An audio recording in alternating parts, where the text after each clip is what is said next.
সুপ্রিয় দর্শক, সবাইকে স্বাগত জানাচ্ছি হার্ট টক বাংলা চ্যানেলের নিয়মিত অনুষ্ঠান মাথায় কত প্রশ্ন আসে।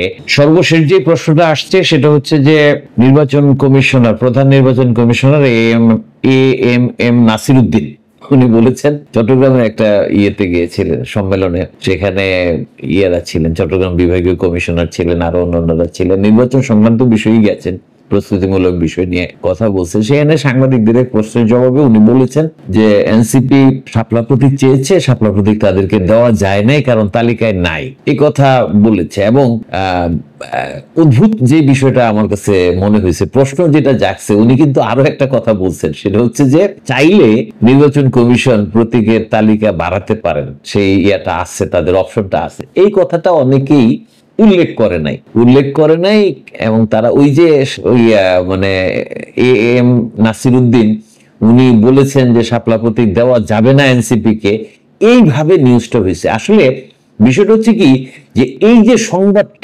সংবাদটা আমি যখন বিভিন্ন গণমাধ্যম, মানে মূল ধারার গণমাধ্যমে আমি পড়ার পরে আমার কাছে মনে হয়েছে কি, যে বাংলাদেশের সাংবাদিকতা নিয়ে কথা বলা দরকার।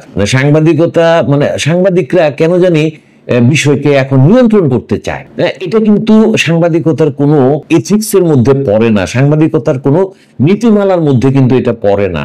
অনেকেই বলতে পারেন যে এটা, আমি কিন্তু একজন মূলধারারই সাংবাদিক এবং দীর্ঘদিন সাংবাদিকতা করেছি, কিন্তু এই মুহূর্তে আমার পরিচয়টা কিন্তু সাংবাদিক হিসেবে না। আমি এখন ঘটনার বিশ্লেষণ করি, সেখানে আমার কমেন্ট বা আমার মন্তব্য যুক্ত হতে পারে অবস্থান অনুযায়ী। এটা কিন্তু একটা জিনিস। যেমন মাসুদ কামাল একজন সাংবাদিক, মহিন্দারা সাংবাদিক, মুস্তফা ফিরোজ উনিও সাংবাদিক, তো ইলিয়াস সাংবাদিক ছিলেন এক সময়, এখন আর অ্যাক্টিভিস্ট বলা যায়। পিনাকি ভট্টাচার্য কখনোই সাংবাদিক ছিলেন না, তো উনি অ্যাক্টিভিস্ট বলা যায় ওনাকে। তো অ্যাক্টিভিস্টদের যে দায়, সেটা কিন্তু অন্যরকম, তাদের দায় এটা না, তারা কমেন্টারি করবেন, তারা বিভিন্ন বিষয়ে মন্তব্য করবেন, বিশ্লেষণ করবেন, এই জিনিসগুলি আছে।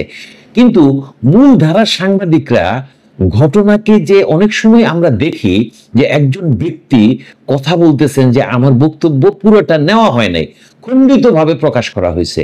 এই যে দর্শক, আপনারা বিভিন্ন জায়গায় গিয়ে দেখবেন যে শাপলা প্রতীক নিয়ে প্রধান নির্বাচন কমিশনার যে কথাটা বলেছেন, সেই কথাটা কিন্তু এরকম না যে উনি দেবেন না বলেছেন, দেওয়া যায় নাই এটা উনি বলেছেন। একই সঙ্গে এটাও বলেছেন যে চাইলে নির্বাচন কমিশন ইচ্ছা করলে প্রতীকের সংখ্যা বাড়াতে পারে। তো এই কথা দুটো কি অন্যরকম হয়ে গেল না? এখন আমি কেন এই কথাটা বলতেছি, আসলে শাপলা প্রতীক নিয়ে যে বিষয়টা হচ্ছে, এনসিপি কেন শাপলা প্রতীক পেতেই হবে এই গো ধরে আছে, এনসিপির যে বক্তব্যটা যে তাদের পরিচিতির সঙ্গে, দলটার পরিচিতির সঙ্গে শাপলা যুক্ত হয়ে গেছে, সেটা কতটুকু সত্য, এগুলো নিয়ে কিন্তু আমরা কথা বলছি। এর মধ্যে যে নাগরিক ঐক্য, মাহমুদুর রহমান মান্না ভাই একসময় চেয়েছিলেন শাপলা প্রতীক তাদেরকে দেওয়া হোক, পরবর্তীতে এনসিপির এবং অন্য কাউকে দিলে স্বাভাবিকভাবে একটা প্রশ্ন আসবে যে আমরা চাইলাম আপনারা দিলেন না কেন।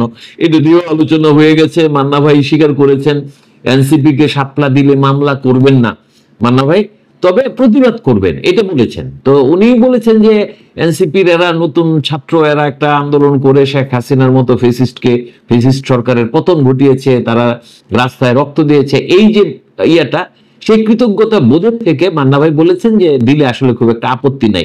এই সমস্ত আলোচনা হয়েছে, এটার একটা আলাদা দিক। এখন এই দিকটার একটা ভিন্ন দিক খেয়াল করেন দর্শক, এবং এটার ব্যাপারে সচেতন থাকা। এটা দুঃখজনক কেন, সেটা হচ্ছে আমরা যেই সংবাদ মাধ্যমগুলিকে মূল ধারার সংবাদপত্র বা সংবাদ মাধ্যম হিসেবে মনে করি, এটা কিন্তু সামাজিক যোগাযোগ মাধ্যমের কথা আমি বলছি না, তাদের তো কোনো রকম দায় নাই, কিন্তু যেই সমস্ত সংবাদপত্র গণমাধ্যম মূলধারার সংবাদ মাধ্যম হিসাবে পরিচিত, তারা কিন্তু এইভাবে খণ্ডিত আকারে প্রকাশ করেছে। এবং আমি যখন দু একজনের সাথে শেয়ার করলাম, তারা বলল যে না, এটা তো এরকম না, উনি তো বলেছেন যে দেওয়া যায় নাই, তালিকায় ছিল, কিন্তু উনি বলেছেন যে চাইলে এটা বাড়ানো যায়। পরে দেখলাম যে হ্যাঁ, ওনার পুরো বক্তব্যটা হচ্ছে এরকম যে নির্বাচন কমিশন চাইলে এটা বাড়াতে পারে, এরকম একটা বিষয়। তো এই যে মূল ধারা সংবাদ মাধ্যমও এই ধরনের আচরণ করে, এটা কিন্তু সাধারণ মানুষের জন্য খুব বেশি বিপজ্জনক একটা পরিণতি ডেকে আনতে পারে। মানুষ কিন্তু এতে করে বিভ্রান্ত হওয়ার বিষয় আছে। এখানে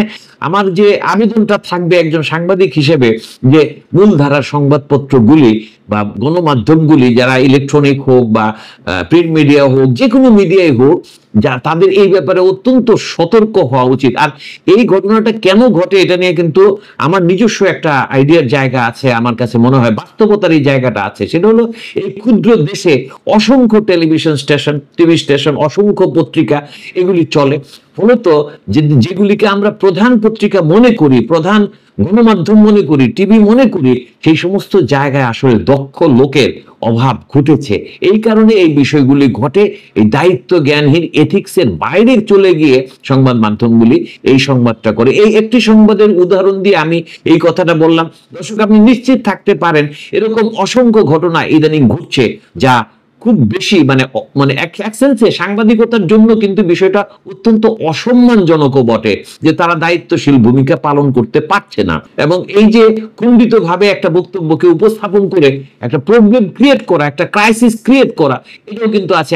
আমরা একটা জিনিস খেয়াল করব, সেটা হচ্ছে কি, সাংবাদিকদের, বিশেষ করে ইলেকট্রনিক মিডিয়াতে যারা কাজ করেন, তারা কিন্তু হুটহাট কিছু রিয়াকশন নেন। মানে এই যে কথাটা বললো, দেখা গেল কি যে এইভাবে উপস্থাপিত হয়েছে যে সিইসি গতকাল চট্টগ্রামের একটা সম্মেলনে বলেছেন যে তালিকায় না থাকা এটা দেওয়া গেল না, অথবা উনি বলবেন যে এটা দেওয়া যাবে না। মানে একটু কিন্তু হয়ে গেছে, মোল্ড হয়ে গেল বিষয়টা, অন্যরকম হয়ে গেল বিষয়টা, কথাটাকে একটু ঘুরিয়ে দেওয়া হলো। এরকম কিন্তু বলা যাবে না যে উনি কোথায় বললেন, উনি কি এটা সত্যি বলছেন কিনা। বলবে যে হ্যাঁ ওই জায়গায় বলছেন, কথাটা একুরেটলি কোন কথাটা বলছে এটা না বলে এই রিঅ্যাকশনটা হ্যান গেল সার্জিস আলমের কাছে, যে আপনি কি মনে করেন। সার্জিস আলম একটা বিপ্লবী বক্তব্য দিয়ে দিল, বাস একটা উশৃঙ্খলতা তৈরি হয়ে গেল। নাহিদ ইসলামের কাছে যাওয়া হইলো, এই আরেকজনের কাছে যাওয়া হইলো, তারা রিঅ্যাকশন দিয়ে দিল। এই জিনিসগুলি তো আমরা দেখতেছি, খুব দ্রুত ঘটে যায়, কিন্তু কেউ কিন্তু তলায় চিন্তা করে না। একজন সাংবাদিক সে যখন বুম ধরে একজনের সামনে, যে আপনি বলেন অমুক তো এইটা বলছে, নির্বাচন কমিশনার, প্রধান নির্বাচন কমিশনার তো এই কথাটা বলছে, আপনি কি মনে করতেছেন, তখন দেখা গেল উনি একটা রিঅ্যাকশন দিল যে এই নির্বাচন আমরা মানি না, এই নির্বাচন কমিশনকে ভেঙে দাও, গুড়িয়ে দাও। উত্তেজনা তো সব দিকেই আছে, কারোর মধ্যে তো দায়িত্বশীলতা কাজ করে না। এবং দেখা গেল কি, আমাদের যে পেশা, এই যে সাংবাদিকতার যে পেশা, একটা দেশের চতুর্থ স্তম্ভ হিসেবে পরিচিত, তাদের ভিতরে এই জিনিসটা কাজ করতেছে না। আত্মসমালোচনা করে আজকের দিনটা শুরু হলো। ধন্যবাদ দর্শকদের। এখনকার মতো ভালো লাগলে লাইক করবেন।